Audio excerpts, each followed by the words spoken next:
Hello students, कैसे हैं आप लोग। तो आज हम स्टार्ट करने जा रहे हैं अपनी फर्स्ट वीडियो यूट्यूब की पहली जर्नी, तो जिसके अंदर आप लोगों का सपोर्ट चाहिए। तो आज हम स्टार्ट कर रहे हैं फिज़िक्स पढ़ाना, जिसमें आप लोगों को फिज़िक्स की बहुत सारी चीज़ें जो है सिखाई जाएंगी। यानी कुछ बच्चों को फिज़िक्स के नाम से ही डर लगता है, जो है वो अपनी फिज़िक्स के अंदर जो है बहुत सारी चीज़ें ऐसी होती हैं जो वो पढ़ नहीं पाते या सीख नहीं पाते, क्योंकि उनको इतनी आसान तरीके से कोई सी चीज़ सिखाई नहीं जाती है। लेकिन अपन जो है सीखेंगे ये सारी चीज़ें। तो आप लोग देखें ध्यान से, मैं पढ़ाना आपको स्टार्ट करता हूँ। चैप्टर फर्स्ट हम क्लास 12 का स्टार्ट करेंगे। क्लास 12, ठीक है, क्लास 12। तो क्लास 12 का चैप्टर फर्स्ट से हम स्टार्ट करेंगे आपको पढ़ाना। चैप्टर फर्स्ट जो है तो चैप्टर सेकंड, ये दोनों मिला के बनती है यूनिट फर्स्ट।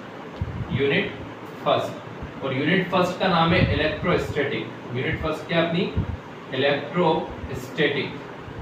यूनिट फर्स्ट है इलेक्ट्रोस्टैटिक। अब इलेक्ट्रोस्टैटिक जो है इसमें अपन क्या करते हैं, इसमें अगर मान लो कोई चार्ज रेस्ट में, कोई चार्ज क्या है रेस्ट में, और उसके रेस्ट में होने पर उसमें जो जो प्रॉपर्टीज होंगी, रेस्ट में होने पर क्या होंगी, जो जो प्रॉपर्टीज, तो उस प्रॉपर्टीज के बारे में जो स्टडी करेंगे, प्रॉपर्टीज के बारे में क्या करेंगे स्टडी, वो पूरी स्टडी काय में करेंगे अपन इलेक्ट्रोस्टैटिक में। अगर चार्ज काय में रेस्ट में, और रेस्ट में होने के बाद उसमें जो प्रॉपर्टीज होंगी उसके बारे में जो स्टडी करी जाएगी वो काय में करी जाएगी इलेक्ट्रोस्टैटिक में। तो चैप्टर फर्स्ट और चैप्टर सेकंड यानी यूनिट फर्स्ट जो अपनी इलेक्ट्रोस्टैटिक है, तो इलेक्ट्रोस्टैटिक में अपन यही सब चीजें स्टडी करने वाले हैं। ठीक है, तो हम स्टार्ट करते हैं अपना फर्स्ट चैप्टर। फर्स्ट चैप्टर का नाम है electric charge field and Gauss theorem. ठीक है, तो चैप्टर फर्स्ट देखें आप लोग ध्यान से। चैप्टर फर्स्ट के बारे में अपन पढ़ते हैं। मैं आपको एक एक नोट्स जो है अवेलेबल कराऊंगा, सारी चीजें जो है बोर्ड पे लिखूंगा, आप लोग उसका स्क्रीनशॉट ले सकते हैं या फिर जो है आप लोग उसको लिख सकते हैं, अपनी कॉपी के अंदर नोट कर सकते हैं। लेकिन नोट करने में ज़्यादा टाइम लगता है, इसलिए आप लोग उसका स्क्रीनशॉट ले लें और बाद में आराम से बैठ के अपने नोट्स कंप्लीट करें। अगर आपको कोई प्रॉब्लम है, कोई सा टॉपिक समझ नहीं आ रहा है, तो आप उसको मुझे कमेंट करके बताएं। अगर आप कमेंट करेंगे तो मैं उस टॉपिक के लिए आपको पर्टिकुलर एक वीडियो बनाकर दूंगा। ठीक है, तो अपन चैप्टर फर्स्ट स्टार्ट कर रहे हैं, जिसका नाम है इलेक्ट्रिक चार्ज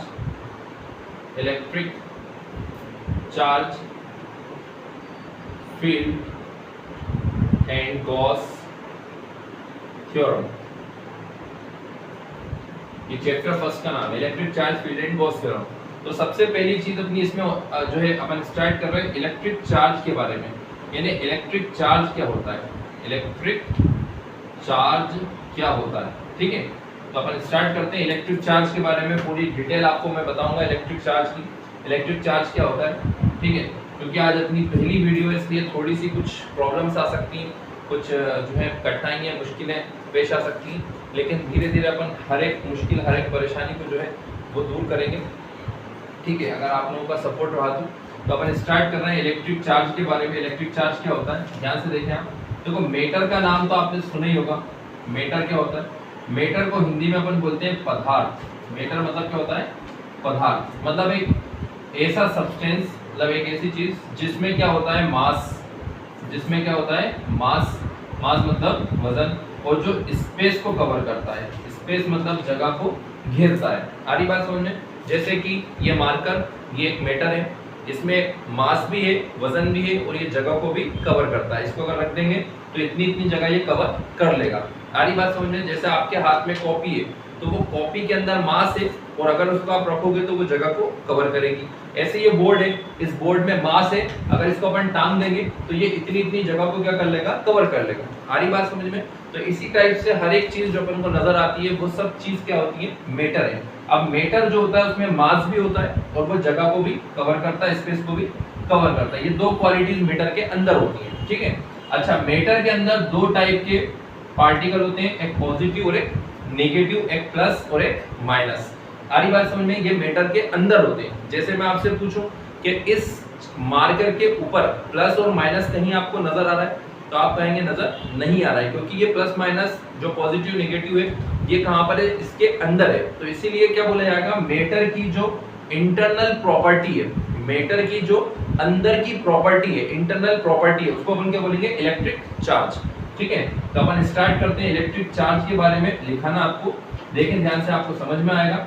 अगर आपको ये चीज क्लियर नहीं हुई है तो मैं एक बार और रिपीट कर देता हूँ। मेटर क्या होता है, जिसमें मास हो और जो स्पेस को कवर करे, वो मेटर होता है। ठीक है, अब ये मेटर है, इसमें दो टाइप का पार्टिकल है, एक पॉजिटिव और एक नेगेटिव, जो कि मेटर के अंदर है।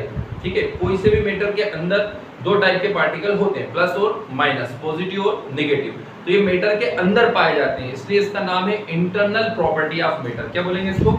Internal property of matter. तो अपन इसको बोलेंगे internal property, internal property of matter. Internal property of matter is called electric charge, is called electric charge. Internal property of matter क्या कहलाती है? इलेक्ट्रिक चार्ज कहलाती है। ठीक है, तो भैया देखें ध्यान से, इलेक्ट्रिक चार्ज की डेफिनेशन होगी, इसके बाद इलेक्ट्रिक चार्ज का सिंबल। मतलब अगर आपको फिजिक्स में कहीं भी इलेक्ट्रिक चार्ज लिखना है तो आप पूरा नाम नहीं लिखेंगे इलेक्ट्रिक चार्ज, बल्कि क्या लिखेंगे? इसका सिंबल लिखेंगे। तो सिंबल क्या हो जाएगा इसका? या तो स्मॉल कैपिटल क्यू या फिर स्मॉल क्यू। ठीक है, कैपिटल क्यू या स्मॉल क्यू, इसे सिंबल बोला जाता है। सिंबल मतलब जहां पे आपको चार्ज लिखना है वहां पे इसका संकेत क्या रहेगा? कैपिटल क्यू या स्मॉल क्यू। ये पूरा नाम आपको यूज बार बार नहीं करना है, सिर्फ आप क्या यूज करेंगे? कैपिटल क्यू या स्मॉल क्यू। ठीक है, तो ये सिंबल हो गया।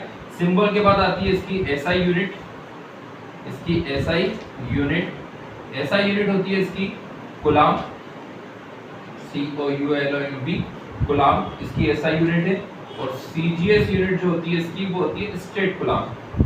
ठीक है, और स्टेट कूलाम, स्टेट कूलाम। आपको सब कुछ क्लियरली दिख रहा होगा। अगर आपको कोई सी चीज समझ नहीं आती है तो मैं बार बार रिपीट कर रहा हूँ। ठीक है, अगर आपको समझ नहीं आ रहा है तो आप पूछ सकते हैं, कमेंट कर सकते हैं बाद में भी। ठीक है, तो आप इस चीज का पूरा फायदा उठाएं, पूरा अच्छे से इस चीज को पढ़ें जो मैं आपको सिखा रहा हूँ। ठीक है, और भी काफी कुछ चीजें ऐसी हैं जो आपको जो है अच्छे से सीखनी है। तो सबसे पहले इलेक्ट्रिक चार्ज क्या होता है? Internal property of matter is called electric charge. Symbol होता है इसका कैपिटल क्यू या स्मॉल क्यू। एसआई यूनिट होती है इसकी कूलाम, सीजीएस यूनिट होती है स्टेट कूलाम। ठीक है, अब इसके आगे हम देख रहे हैं जो है हमारे पास थोड़ी स्पेस की कमी है, जगह की कमी है, तो हम आपको साइड में बता देते हैं। एसआई यूनिट, सीजीएस यूनिट हो गई। इसके बाद आपको ध्यान रखना है इसका फॉर्मूला। तो इसका फॉर्मूला होता है चार्ज का, चार्ज इक्वल, इलेक्ट्रिक चार्ज को शॉर्टकट में चार्ज भी लिख सकते हैं, charge equal current into time, current into time, ये होता है इसका फॉर्मूला। चार्ज इक्वल में करंट इनटू टाइम। अब इसको अपन ऐसा लिख सकते हैं, चार्ज को शॉर्टकट में सिंबल क्या होगा? Q, करंट का होता है I और टाइम का होता है T। तो Q इक्वल क्या हो जाएगा? I into T। ये हो गया चार्ज का formula, current equal current into time. Charge equal में करंट इंटू टाइम, यानी Q इक्वल में I इंटू T, ये फॉर्मूला है। इसके बाद इसका डायमेंशनल फॉर्मूला अपन को बनाना है। ये डायमेंशनल फॉर्मूला क्या होता है? जो चार्ज के डायमेंशन होंगे उनसे मिलकर जो फॉर्मूला बनेगा उसे कहते हैं डायमेंशनल फॉर्मूला। जो चार्ज के डायमेंशन है उनसे मिलकर जो फॉर्मूला बनेगा उसे क्या कहेंगे? Dimensional formula. ये सब कुछ 11th की डिटेल है, बट 11th की ज्यादा बात ना करते हुए हम डायरेक्टली जो है 12th की बात करेंगे, क्योंकि 11th में बहुत सारे बच्चे ऐसे हैं जो पढ़ाई पे फोकस नहीं कर पाते, लोकल क्लास समझते हैं 11th को और काफी कुछ चीजें छोड़ देते हैं, जिसकी वजह से उनको 12th में थोड़ी प्रॉब्लम आती है। लेकिन हम आपके लिए 11th की वीडियोस भी बनाएंगे। अगर आपको पसंद आए तो आप लाइक करें, और अगर आपको उसमें कोई कमी दिखती है तो आप वो बताएं। तो हम यहाँ पे आपको बता रहे हैं डायमेंशनल फॉर्मूला। तो डायमेंशनल फॉर्मूला जो होता है इसका वो कैसे बनता है? इलेक्ट्रिक करंट जो है, इलेक्ट्रिक करंट, तो इलेक्ट्रिक करंट को हम नापते हैं एम्पियर से, और टाइम के लिए होता है T। बट डायमेंशनल फॉर्मूले में हमें जो है 3-4 चीजें लिखनी पड़ती हैं, जैसे कि M, L, T, A। अगर मान लो इनमें से कोई सी एक चीज अपने पास यहाँ पे नहीं है तो उसकी पावर हम क्या लगा लेंगे? 0। तो सबसे पहले M नहीं है, जैसे M होना चाहिए लेकिन इसमें M नहीं है, तो M की पावर क्या लगाएंगे? 0। L इसमें है बट इसमें L नहीं है, तो L की पावर क्या लगाएंगे? 0। फिर T इसमें है और T इसमें भी है, तो T ऐसे का ऐसे आ जाएगा, मतलब T को पहले लिख लेंगे और A को लास्ट में लिख देंगे। तो ये बन गया डायमेंशनल फॉर्मूला। किसका डायमेंशनल फॉर्मूला? ये चार्ज का, M0 L0 T है। कोई दिक्कत? अगर आप लोगों को समझ आया हो तो आप इसका स्क्रीनशॉट ले सकते हैं, इसको नोट कर सकते हैं। नोट करने में तो टाइम लगेगा, इसलिए आप लोग इसका स्क्रीनशॉट ले लें तो ज़्यादा बेटर रहेगा। ठीक है, कॉपी पेन साथ में रखें, अगर कोई छोटी सी चीज़ हो तो उसको नोट कर लें, क्योंकि मैं कुछ चीज़ें ऐसी हैं जो बोर्ड पे लिखाने के बाद उसको मिटा देता हूँ, ठीक है। तो आप लोग इसको जो है नोट कर लें, छाप लें अच्छे से।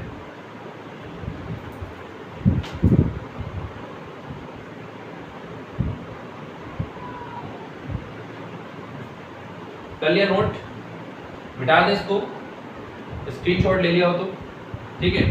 तो हम आगे पढ़ते हैं भैया, देखें ध्यान से आप लोग।